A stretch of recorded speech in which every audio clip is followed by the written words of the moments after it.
বন্ধু বান্ধৱীসকল, আহক আজি আমি যাওঁ কোকৰাঝাৰ জিলাত থকা মহামায়া ধামলৈ।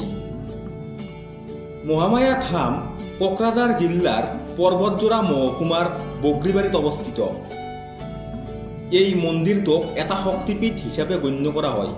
আপোনালোকে জানে যে যেনেকৈ কামাখ্যা মন্দিৰক শক্তিপীঠ হিচাপে গণ্য কৰা হয়, এইদৰে এই মহামায়া ধামকো এখন শক্তিপীঠ হিচাপে গণ্য কৰা হয়। মহালয়া দেৱী পাৰ্বতী, দুৰ্গা, কালী, কামাখ্যাৰে আদি দেৱী ৰূপে গণ্য কৰা হয়। মহামায়া ধাম নামনি অসমৰ এটা বহুত ডাঙৰ পৰ্যটনস্থলী। এই ঠাইত বহুত ধৰণৰ মানুহ আহে, বহুত ঠাইৰ পৰা মানুহ আহে, উজনিৰ পৰা মানুহ আহে, নামনিৰ পৰা মানুহ আহে আৰু বাহিৰৰ পৰাও ইয়াক চাবলৈ পৰ্যটক আহে। এই মহামায়া মন্দিৰ ধুবুৰী চহৰৰ পৰা প্ৰায় 30 কিলোমিটাৰ পূবত অৱস্থিত। ইয়াৰ নিৰ্মাণ কাম কোনে কৰিছিল এতিয়ালৈকে সঠিক উত্তৰটো হয়তো পোৱা হোৱা নাই।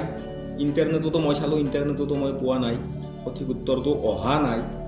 জনশ্ৰুতি মতে প্ৰায় 500 বছৰৰ আগতে এতিয়া বৰ্তমান বাংলাদেশৰ মৈমনসিঙৰ যদু চৌধাৰী নামৰ এজন বণিকে টিপকাই নদীৰ ঘাটত মা মহালয়াৰ দৰ্শন লাভ কৰিছিল।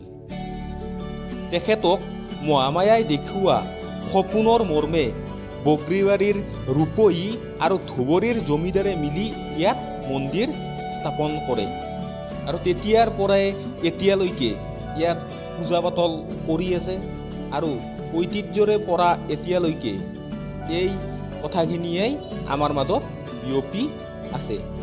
সঁচাই দেই, আমাৰ অসমখন যে ইমান ঐতিহ্যপূৰ্ণ বস্তুৰে ভৰপূৰ, সঁচাই ভাবিলেই বহুত ভাল লাগে।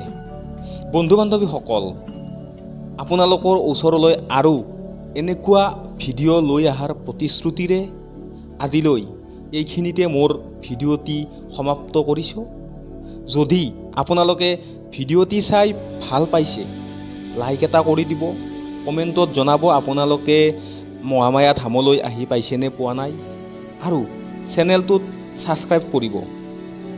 গতিকে আজিলৈ ইমানেই, ধন্যবাদ।